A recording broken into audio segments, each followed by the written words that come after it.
એક ગામમાં એક વૃદ્ધ ખેડૂત રહે. ઉંમર થઈ ગઈ હોવા છતાંય પોતાનાથી થતું બધું જ કામ કરતા. એકવાર એમણે આંબાના વૃક્ષ વાવવાનું નક્કી કર્યું. આ માટે એમણે પોતાના ખેતરમાં જમીન ખોદવાનું ચાલુ કર્યું. આ દરમિયાન એક યુવાન ત્યાંથી પસાર થયો. એટલે આ યુવાન એમની હસી ઉડાવતો, "ઓ કાકા, તમારી ઉંમર તો થઈ ગઈ, હવે આ ઉંમરે શું આંબા વાવો છો? આ જે આંબા વાવવાના છો એની કેરીઓ ખાવા તમે જીવવાના છો ખરા?"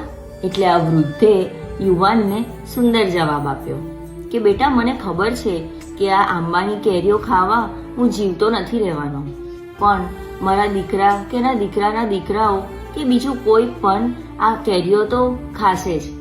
હું પોતે પણ મારા પૂર્વજોએ વાવેલા આંબાની કેરીઓ જ ખાઈને મોટો થયો છું. આ સાંભળી પેલો યુવાન તો સ્તબ્ધ થઈ ગયો કે આ કાકા તો પોતાનું નહીં પણ બીજાનું કેટલું વિચારે છે. આજે મંડે મોટિવેશન એક નાનકડા મેસેજ સાથે કે હંમેશા પોતાનું જ વિચારીને સ્વાર્થી બનવાના બદલે ક્યારેક બીજાનું પણ વિચારીને પરોપકારી પણ બની શકીએ.